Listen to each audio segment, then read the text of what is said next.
Halo teman-teman semua, gimana kabar kalian? Semoga sehat selalu ya. Kembali lagi di podcast Mansa, kali ini di podcast episode ke-5.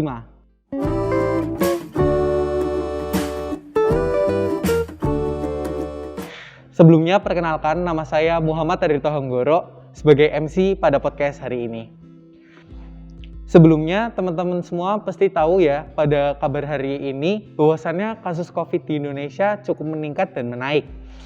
Di berita-berita yang kita dengar di internet juga terdapat berita bahwasannya kasus COVID di Indonesia menjadi 24.000 kasus COVID baru per harinya di bulan Februari. Kasus ini merupakan kasus tertinggi dan menjadi yang cukup banyak di 2022 ini, menjadi third wave setelah second wave yang terjadi di 2021 kemarin pada bulan Juli. Tetapi setelah naiknya kasus COVID di Indonesia tersebut, pemerintah justru menetapkan kebijakan baru yaitu pembelajaran tatap muka. Nah, banyak dari teman-teman SMA Negeri 1 Purwokerto yang bertanya, kenapa adanya PTM sedangkan COVID ini naik? Nah, tentunya karena pertanyaan-pertanyaan tersebut cukup banyak, kita bersama Bu Siti Isbandiah sebagai Kepala SMA Negeri 1 Purwokerto yang akan menjawab pertanyaan dari teman-teman tersebut. Selamat siang Ibu. Selamat siang Mas Ardhito, apa kabar? Alhamdulillah sehat ya. Sehat. Bagaimana kabarnya Bu hari ini? Baik, alhamdulillah sehat juga. Ya. Mungkin sebelum masuk ke sesi pertanyaan, Ibu ingin memperkenalkan diri terlebih dahulu ke teman-teman penonton. Baik, anak-anak apa kabar? Semoga semuanya sehat ya. Perkenalkan, mungkin sudah kenal tetapi saya akan memperkenalkan diri lagi. Saya Bu Siti Isbandiah, boleh kalian panggil saya Bu Is, Kepala SMA Negeri 1 Purwokerto. Semoga anak-anak semua tetap ikuti prokes.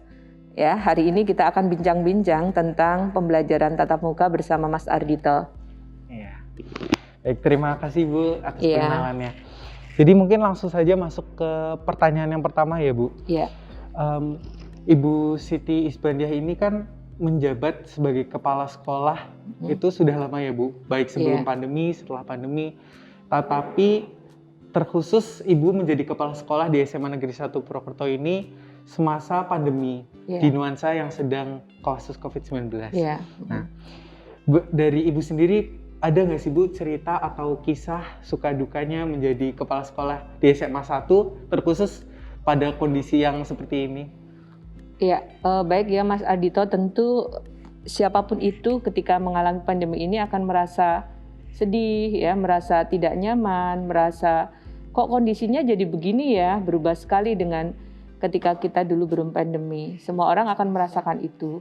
Nah, apalagi di dunia pendidikan, ini merupakan boleh jadi tamparan keras ya, karena selama ini kita belajar itu kan selalu bertatap muka dengan Bapak Ibu guru.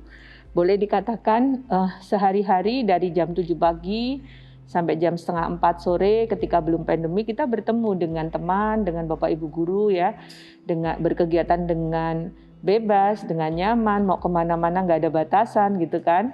Nah tiba-tiba di bulan Maret 2020 ya kita kemudian dihadapkan pada kondisi yang sama sekali tidak kita duga, yaitu adanya pandemi COVID-19. Nah, ini menjadi menurut saya sebuah sebuah kejadian yang membawa dua sisi efek ya. Yang pertama adalah efek negatif dan efek positif. Nah, saya akan bicara kalau efek negatif pasti tadi sudah saya katakan ya ada beberapa kondisi yang tidak nyaman. Nah, efek positifnya adalah apa? Kita menjadi termotivasi untuk menghadirkan pembelajaran-pembelajaran yang tetap berkualitas meskipun di masa pandemi. Jadi dalam hal ini pengalaman yang tidak menyenangkan atau katakan bagaimana Bu Is menghadapi itu gitu. Awalnya terbata-bata, betul Mas, bukan hanya ketika anak dirumahkan gitu ya. Ini bagaimana caranya menghadapi? Guru pun belum mempunyai pengalaman untuk bagaimana menghandle pembelajaran dari rumah. Nah, ini kan otomatis menuntut kreativitas ya, kreativitas dari Bapak Ibu guru, dari sekolah, dari juga pihak dinas pendidikan untuk bagaimana meramu pembelajaran ini biar tidak terjadi closed learning yang berkepanjangan. Nah, di awal memang kita sempat kita mau pakai platform apa ini untuk pembelajaran tatap muka ya, tetapi alhamdulillah seiring waktu ada banyak pilihan dan ada banyak kreativitas baru yang kemudian mudah-mudahan gitu ya, dengan belajar dari rumah pun meskipun tidak semaksimal belajar dari sekolah, tetap saja menjadi pembelajaran yang menyenangkan. Itu harapan saya. Jadi di awal memang betul-betul shock ya. Saya sendiri, ya kalian mungkin juga mengalami hal yang sama ya, nggak nyaman sekali belajar dari rumah, mau nanya kepada guru, tiba-tiba gadgetnya mungkin tidak sinkron gitu ya, kemudian dan lain-lain lah pokoknya. Guru pun juga demikian, biasa menghadapi siswa dengan cara-cara bertatap muka, kemudian harus jauh, kadang-kadang terkendala banyak hal, itu kan menjadi sangat-sangat tidak nyaman. Nah, namun demikian tetap kita bersangka baik bahwa setiap kejadian itu pasti ada hikmahnya gitu. Nah, kita sekarang mungkin anak-anak menjadi lebih terbiasa ya, menjadi lebih terbiasa pada kondisi-kondisi yang harus disikapi dengan segera. Memang di awal sangat tidak nyaman Mas Ardhito ya. Tidak hanya kalian, guru, kepala sekolah apalagi gitu. Terutama adalah ketika pagi hari ya, biasa melihat kalian berangkat sekolah dengan pakaian yang rapi, kemudian sopan gitu kan, kemudian berkegiatan di sekolah dengan luar biasa, berkegiatan ekstrakurikuler terutama ya, kemudian kegiatan kurikuler juga dengan luar biasa. Tiba-tiba sepi, betul-betul sepi. Saya kadang-kadang pernah saya menangis sendiri ya, menangis gitu, melihat kok sekolah jadi nggak ada anak, nggak ada siswa gitu. Ya biasa saya dengar kalian olahraga gitu ya, kemudian mungkin sedang berkegiatan di kelas, suaranya terdengar, diskusinya luar biasa, terdengar sampai di luar, tiba-tiba sepi, ya sepi betul. Saya pernah sampai pada tahap saya menangis ya, ya Allah kok jadi seperti ini sekolahnya gitu. Tetapi kemudian saya berpikir positif bahwa oh ini ujian, bahwa kita harus lepas dari ini, tidak perlu mengeluh karena memang semua kondisinya harus diatasi, bukan diratapi, gitu. Saya kira itu Mas Ardhito ya. Berarti itu tadi kisah dari Bu Siti Isbandiah ya Bu, yang merasa hampa, kosong, sunyi di sekolah betul. Ya Bu. Padahal sebelum di masa pandemi mendengar keceriaan siswa dan lain sebagainya, kesusahan dan lain sebagainya ya Bu. Iya. Ya. Mungkin itu kan tadi terkait kehilangan siswa ya Bu, dengan adanya kegiatan pelajaran jarak jauh atau PJJ. Iya, betul. Nah, tapi sekarang ini kan sudah ada pembelajaran tatap muka ya Bu. Intinya di Indonesia sudah mulai muncul kebijakan-kebijakan di daerah-daerah.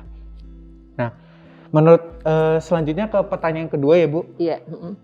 Karena pembelajaran tatap muka ini sudah berjalan Bu, sudah berjalan, dan di SMA Negeri 1 sendiri juga sudah mulai diterapkan. Tetapi kasus COVID-19 ini masih meningkat Bu. Tetapi PTM malah berjalan. Nah, menurut tanggapan Ibu Siti Isbandiah sendiri bagaimana ya Bu? Jadi begini ya Mas Ardhito. Ini saya tanya dulu ya sebelum saya jawab. Mas Ardhito senang nggak berangkat sekolah? Saya pribadi senang Bu, semangat bahkan. Iya. Terus teman-temannya gimana? Ya karena jadi bisa ketemu teman juga ikut senang, temannya juga ikut senang kan? Betul. Nah, apalagi saya bahagia sekali ketika pertama kali ada kebijakan anak-anak boleh sekolah lagi, boleh PTM ya, pembelajaran tatap muka. Betapa bahagianya. Kami semua Bapak Ibu guru menyambut dengan sukacita luar biasa. Nah, tetapi ternyata kebijakan ini kan kemarin diterapkan berdasarkan situasi kondisi masing-masing wilayah ya Mas Ardhito, jadi nggak sama di seluruh Indonesia, tergantung apakah wilayah itu level 1, 2, 3, 4 dan seterusnya. Kok yang seterusnya 1, 2, 3, 4 ya. Nah, ini sesuai dengan SKB 4 Menteri, kita berpatokan pada itu. Nah, di awal pada saat Kabupaten Banyumas utamanya melaksanakan PTM itu memang kita sudah masuk ke level 1. Sehingga kebijakan dari Dinas Pendidikan Provinsi maupun Dinas Pendidikan Kabupaten itu sesuai dengan SKB 4 Menteri. Kita boleh menyelenggarakan PTM. Bahkan kemarin kita sudah masuk PTM 100% kan. Karena memang situasinya itu saya melihat prevalensinya sudah sangat-sangat aman ya, menurun aman. Nah, kita PTM. Ternyata di perjalanan prevalensinya kembali meningkat sehingga pada saat ini kita masih melakukan PTM tapi kasus COVID semakin naik. Nah, tanggapannya saya bagaimana? Ya, kita harus berhati-hati dan harus tetap tunduk patuh pada aturan. Artinya apa? Dinas Pendidikan Provinsi maupun Dinas Pendidikan Kabupaten berdasarkan kondisi yang ada di wilayah Kabupaten Banyumas, kita akan tetap patuh. Kalau memang harus dilanjutkan, kita lanjut. Tetapi kalau misalnya harus berhenti, ya nggak apa-apa juga gitu demi keamanan dan keselamatan. Namun demikian, kondisi saat ini ketika prevalensi naik, ya kasus kejadian naik, kita masih PTM, apa yang harus kita lakukan? Yang pertama harus prokes ketat, harus benar-benar ketat. Artinya apa? Kepatuhan itu tidak hanya di level sekolah, tetapi ketika kalian di jalan, di rumah, dimanapun berada harus prokes juga. Apalah artinya ketika kalian di sekolah prokes, tetapi di jalan, di rumah, di luar itu kalian abai, nggak ada artinya. Maka bagaimana kita menghadapi ini? Ayo kita bareng-bareng. Tetap belajar di sekolah dengan ketentuan apakah itu 100% ataukah 50%, dengan berusaha mentaati prokes. Satu. Kemudian kita juga durasi waktu di sekolah dibatasi ya, tidak sampai sore gitu. Kita hanya maksimum kan 6 jam pelajaran, 45 menit kan, itu maksimum. Kita ikuti itu saja. Nah, kalau anak-anak ketat prokes, Bapak Ibu guru ketat, kita semua warga sekolah ketat, mudah-mudahan itu bisa menurunkan prevalensi atau kemungkinan kejadian, sehingga mudah-mudahan PTM ini tetap berlangsung dengan aman dan nyaman. Ya, Mas Dito mungkin sudah baca juga ya bahwa varian Omikron ini adalah varian yang kemampuan jelajahnya atau kemampuan penularannya itu 40-50% di atas varian yang kemarin, varian Delta. Ya, meskipun menurut apa yang saya baca, apa yang saya dengar juga dari pengalaman melihat juga ya, beberapa teman yang mengalami gejala itu gejalanya tidak sehebat varian sebelumnya, tetapi kita tetap tidak boleh abai bahwa ada orang-orang tertentu yang mempunyai ketahanan fisik, ketahanan imunitas yang tidak sama kan. Nah, maka tetap kita harus berhati-hati, berjaga-jaga seperti itu. Jadi ya oke, ayo PTM jalan terus, tapi syaratnya apa? Kalian prokes, Bapak Ibu guru juga prokes. Ya, jadi mudah-mudahan dengan kita tidak abai ya, kita disiplin ya, kemudian kita juga menjaga kesehatan kita masing-masing. Mudah-mudahan gitu ya, meningkatkan imunitas juga, olahraga, kemudian minum vitamin, makan yang asupan yang cukup ya, minum yang cukup, makan yang bergizi. Mudah-mudahan kita dijauhkan dari bahaya COVID. Ya, amin. Okay. Ya, berarti pada intinya ini kita selain melihat kondisi, kita sendiri juga harus memiliki kesadaran, betul. Ya, Bu. Nah, terus tadi terkait kondisi sekarang ini juga harus mengikuti situasi, apakah itu PTM atau apakah PJJ harus mengikuti COVID ini bagaimana di setiap daerahnya, begitu kan ya, Bu. Nah, sedangkan di Purwokerto sendiri ini kan terutama Kabupaten Banyumas dilaksanakan yang 50% ya, Bu, mengikuti kondisi di Purwokerto sekarang. Nah, kalau dari Bu Siti Sbandia sendiri, bagaimana tanggapan Ibu terkait PTM 50% yang sudah berjalan saat ini dari segi keefektifannya, Bu, keefektivitasannya? Sebetulnya di masa pandemi ini ada ketentuan-ketentuan bahwa kita boleh kok menggunakan kurikulum darurat, ya, kurikulum dalam kondisi darurat atau kondisi pandemi ini. Tetapi kalaupun kita menggunakan kurikulum yang juga kita gunakan sebelum itu, sebelum pandemi atau dalam masa normal juga boleh. Ya, artinya pemerintah memberikan pilihan, boleh nggak pakai kurikulum darurat? Boleh. Kurikulum yang lama, yang yang kita gunakan sebelumnya, sebelum COVID juga boleh. Tetapi ada tuntutan-tuntutan yang tidak harus maksimal ya, karena memang kondisinya tidak normal atau kondisinya tidak bisa di-push dengan maksimal. Nah, akan tetapi menurut saya PTM ini juga menjadi bagian dari sebuah kesempatan untuk kita mendapatkan pembelajaran seperti pada saat masa normal. Kalau efektivitasnya mungkin tidak bisa 100%, tetapi paling tidak ada kesempatan siswa untuk bertemu dengan gurunya.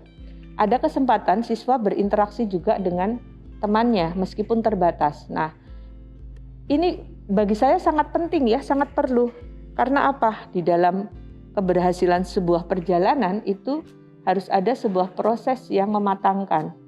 Nah, proses pematangan itu tidak bisa berdiri sendiri.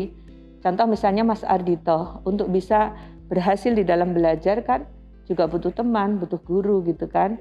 Nah, semoga PTM ini menjadi wahana yang tepat ya untuk kalian bisa berinteraksi di dalam proses pembelajaran. Kemudian paling tidak gitu ya, paling tidak meskipun tidak 100% efektivitasnya tetap bisa menjadi tadi saya katakan wahana ya untuk kalian sukses di dalam proses belajar. Nah, manfaatkan betul karena waktunya memang tidak bisa full ya kegiatan ini agar bisa efektivitasnya meningkat ya dengan cara ketika bertemu dengan guru ya kalian apa yang akan disampaikan, pertanyaan-pertanyaan yang kalian tidak paham ketika belajar sendiri ya. Kemudian mungkin digunakan itu untuk diskusi dengan temannya. Jadi efektivitas itu bukan sekedar pada bagaimana program itu kita jalankan, tetapi bagaimana juga proses yang terjadi di dalam proses pembelajaran itu ya. Apakah siswa memanfaatkan itu secara maksimal atau tidak. Nah, disitulah akan terdorong efektivitasnya menjadi lebih baik lagi, lebih tinggi lagi, maksimal seperti itu. Ya, jadi meskipun belum 100% maksimal ya, belum efektivitasnya, tapi saya yakin kalau anak-anak melakukan itu dengan sungguh-sungguh, dengan semangat, mudah-mudahan gitu bisa meningkatkan efektivitas pembelajaran di sekolah. Ya. Berarti ini berpacu pada kualitas saat proses belajar mengajar, ya, bukan hanya kuantitas saja, iya. Betul. Ya. Ya, berarti di sini di PTM 50% ini siswa tidak hanya belajar mengenai pelajaran tapi belajar untuk memanfaatkan waktu sebaik-baiknya begitu ya, Bu? Iya, memanfaatkan waktu juga, kemudian bertemu dengan orang lain gitu, iya. Berkomunikasi, kolaborasi seperti hanya tuntutan pembelajaran abad 21 ya. Kalian harus bisa melakukan komunikasi yang baik, gitu, bisa berkolaborasi, bisa meningkatkan kreativitas kalian, kemudian bisa juga di dalam proses pembelajaran itu harus muncul critical thinking dan problem solving-nya gitu. Baik, Bu. Itu berarti tanggapan Ibu terkait keefektifan ya, Bu, tidak hanya tentang yang tadi jumlah, tetapi juga kualitas. Ya, kualitas proses pembelajaran itu sendiri. Ya.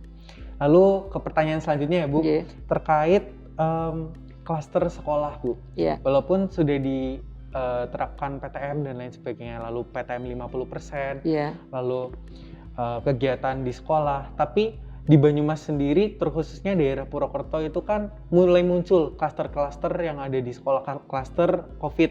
Apalagi yang tadi Ibu sampaikan terkait COVID Omikron yang varian Omikron begitu, Bu, dan mulai muncul di banyak sekolah di sekitar SMA Negeri 1 Purwokerto, bahkan SMA Negeri 1 Purwokerto sendiri. Lalu bagaimana tanggapan Ibu terkait hal tersebut, Bu? Ya, kalau dikatakan klaster sekolah sebetulnya ada sisi saya agak-agak bukan menentang sih ya, tetapi bahwa ini faktornya ada banyak sekali, ada banyak faktor yang mendukung. Contoh begini, pada saat PJJ itu dilakukan, ya atau katakan nggak usah PJJ lah, Sabtu Minggu kalian belajar di rumah. Nah, Sabtu Minggu ada kalanya karena merasa bahwa kemarin-kemarin itu COVID-nya sudah mulai menurun, mungkin ada yang melakukan perjalanan luar kota. Yang kemudian ada juga yang barangkali abai, ada juga yang barangkali juga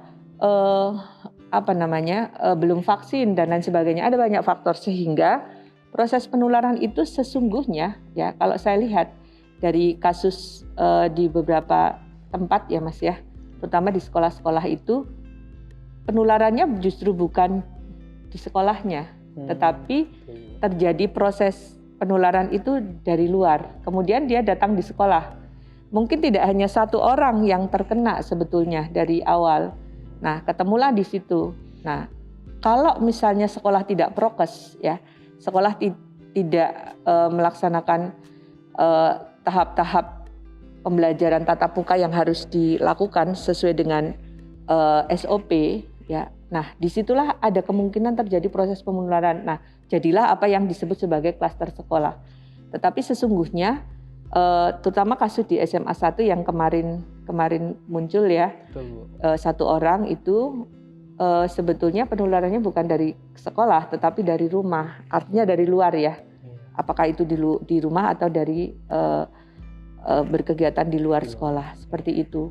Nah, karena sekolah ini menjadi salah satu tempat berkumpulnya orang-orang, tempat berkumpulnya para siswa.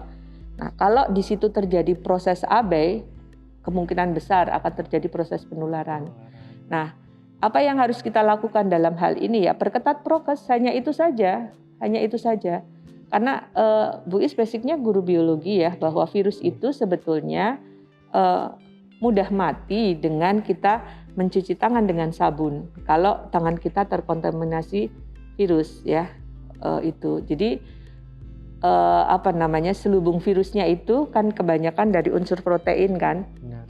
Itu dan senyawa-senyawa yang lain itu bisa rusak karena proses pencucian itu. Jadi pada prinsipnya kalau kita abai ya ada kemungkinan terjadi proses penularan. Nah, apalagi kalau misalnya Omikron ini kan penularannya sangat cepat ya, maka tidak butuh waktu lama untuk terjadi proses penularan. Nah, untuk agar tidak terjadi klaster sekolah bagaimana? Apakah kita harus memberhentikan 100% proses PJJ? Saya kira nggak begitu juga ya. Kita tetap harus mengisolasi kasusnya. Misal di kelasnya Mas Ardhito ada yang terpapar misalnya, maka kita isolasi dulu yang terpapar. Kemudian kita adakan tracking, kita lacak. Kira-kira ada lagi nggak yang terpapar? Kalaupun tidak, ya tetap kita PJJ-kan dulu. Untuk apa? Mengisolasi kelas itu dari kelas-kelas lainnya. Kelas-kelas yang masih aman, itu ya masih menurut saya, masih silakan dilakukan proses pembelajaran tatap muka. Bukan berarti kemudian kelas yang masih aman itu kita korbankan, tidak sama sekali. Tidak ada terlintas seperti itu tidak, tetapi lebih pada karena ini masih aman, ayo kita jaga, tetap berjalan PTM. Untuk apa? Anak-anak terlayani pembelajarannya dengan baik, tetapi mereka juga tetap aman, tetap sehat gitu. Nah, ini juga kita lakukan Mas Ardhito ya. Saya sangat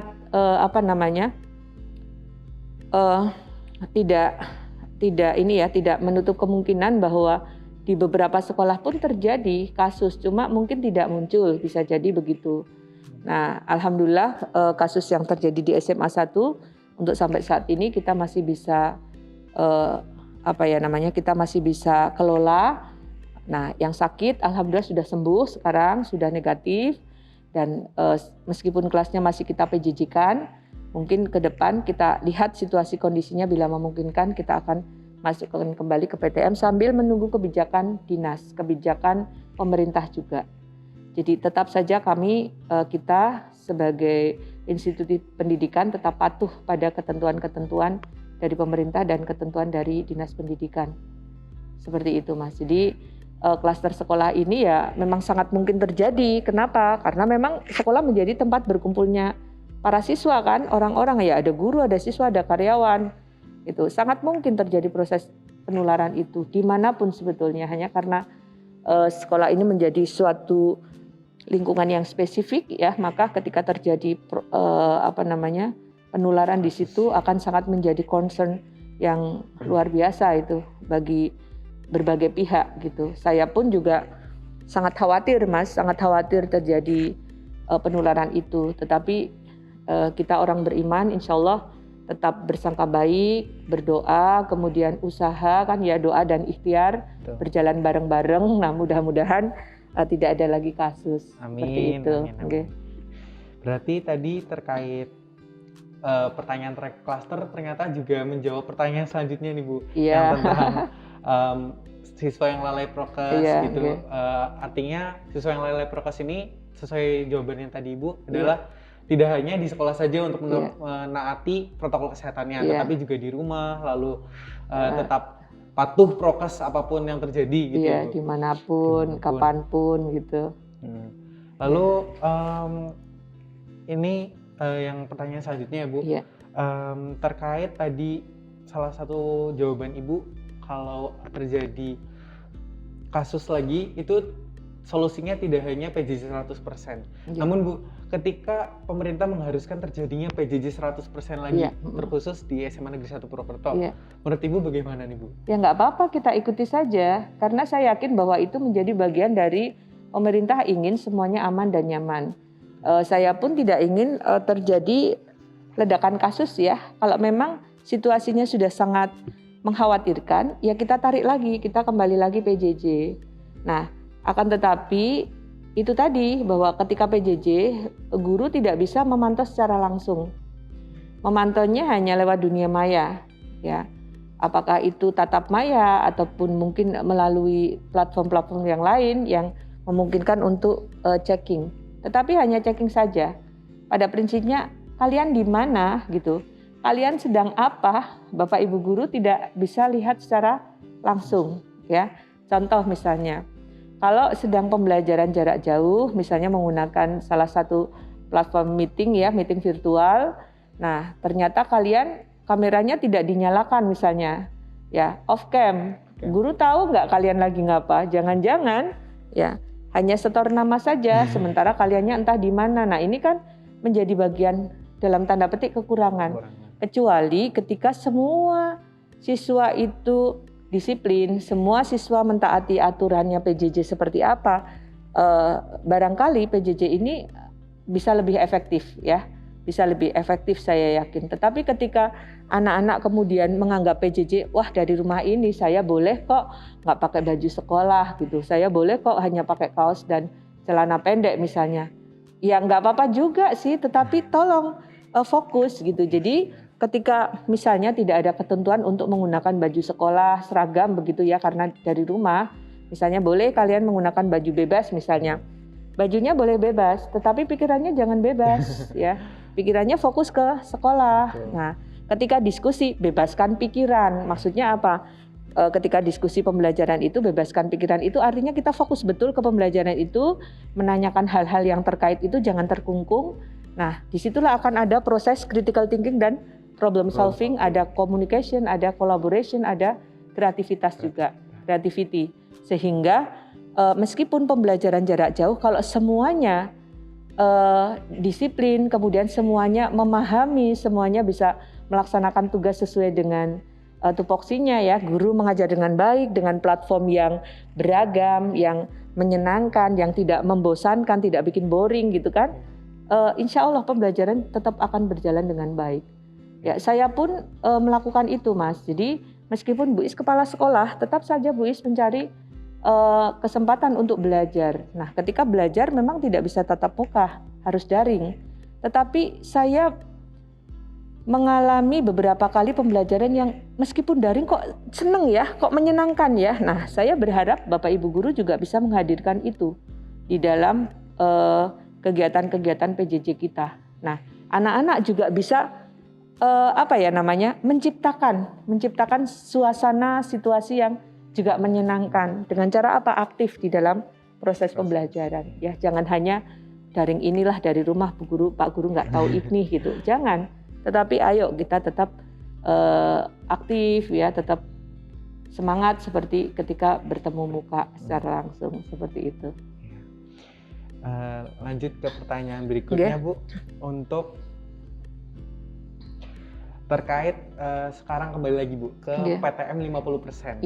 Kan di SMA Negeri 1 sudah berjalan dan sudah mulai dari Februari ini Bu. Dari Ibu sendiri ada tidak Bu tips, saran ataupun masukan kepada teman-teman siswa SMA Negeri 1 Purwokerto agar tetap produktif dan tetap efektif dalam melaksanakan PTM 50%? Ya oke. Jadi untuk anak-anak ya terutama ya, ketika pembelajaran 50% ini mestinya manfaatkan waktu yang sedikit itu. kita bertemu dengan Bapak Guru itu hanya 6 jam pelajaran. Nah, maka dari rumah siapkan. Misalnya besok pelajaran misalnya peminatan MIPA ya, besok pelajaran biologi.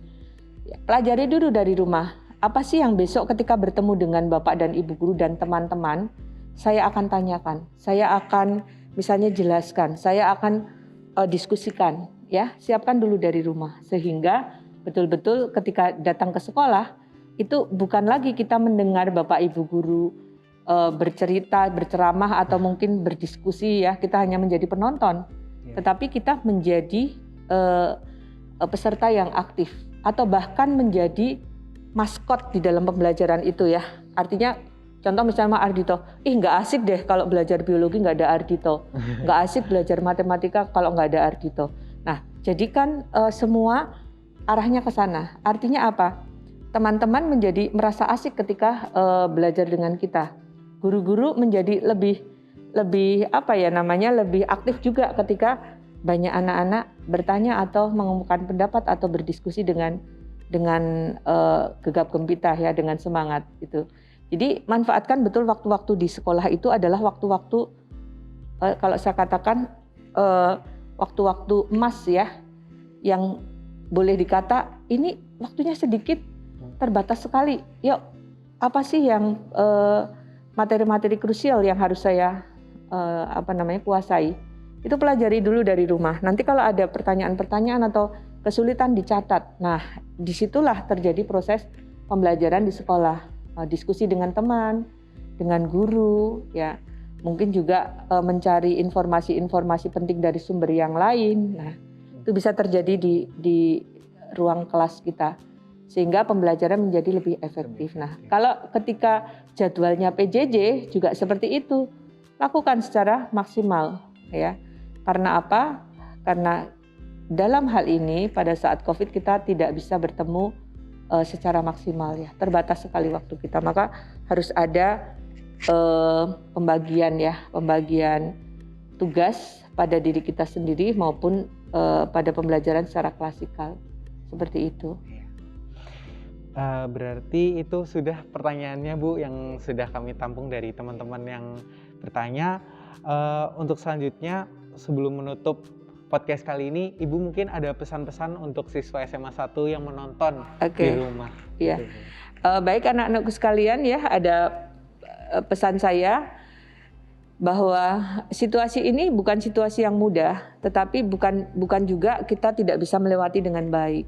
Bagaimana kita bisa melewati situasi ini dengan baik adalah yang pertama, banyak berdoa. Ya, banyak mohon perlindungan kepada Allah. Mudah-mudahan kita semua dijauhkan, dihindarkan dari mara bahaya apapun, terutama mara bahaya saat ini adalah yang ditimbulkan dari COVID-19. Yang kedua, manfaatkan waktu dengan baik. Ya, kegiatan belajar kalian adalah kegiatan belajar yang tidak berbatas ruang dan waktu. Maka silakan gunakan itu secara bijak. Kalian boleh belajar, bisa belajar di mana saja, kapan saja, dengan siapa saja. Tetapi pesan saya ketika pembelajaran tatap muka, maka gunakan waktu itu sebaik-baiknya untuk kalian memperoleh ilmu yang bermanfaat baik dari guru maupun dari teman kalian. Kemudian jangan lupa selalu tegakkan prokes dimanapun kalian berada. Prokes ketat, ya, jangan hanya prokes di sekolah, tetapi juga prokes di luar rumah, di rumah, ya. Dimanapun kalian berada dengan siapapun itu. Jadilah kalian agen-agen perubahan untuk masuk ke pembiasaan dan kebiasaan baru. Kebiasaan baru, hidup kita harus menggunakan masker. Bila ada temanmu yang tidak pakai masker, jadilah kalian mengingatkan, ya. Kita saling, insya Allah kalau kita saling bergandeng tangan, saling kuat ya menjaga prokes kita, berdoa, jangan lupa berikhtiar semaksimal mungkin. Nah, insya Allah kita akan terhindar dari bahaya COVID-19. Amin. Jangan abai dan jangan juga terlalu paranoid ya.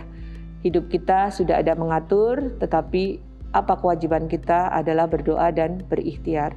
Mudah-mudahan kita semua senantiasa sehat anak-anak, PTM bisa berjalan dengan lancar.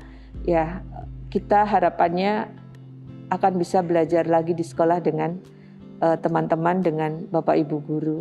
Ya, tetap semangat. Ya. Gitu Mas Ardhito.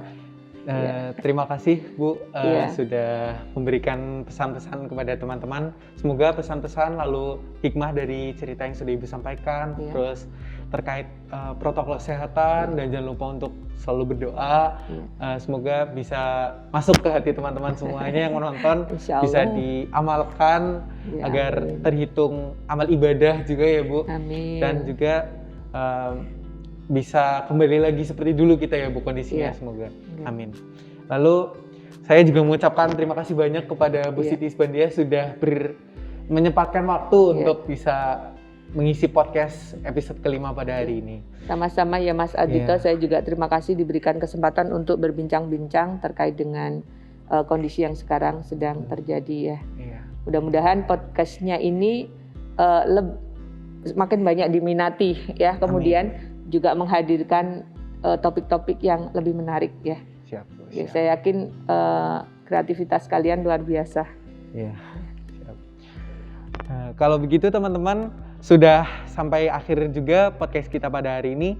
Semoga informasi dan pesan-pesan dari Ibu Siti Isbandia kepada teman-teman semua bisa masuk ke dalam hati, bisa dilaksanakan dan bisa menjadi evaluasi kita untuk kita semuanya. Dan juga untuk teman-teman di rumah, jangan lupa untuk like, komen, dan subscribe video hari ini. Terima kasih udah nonton sampai akhir acara.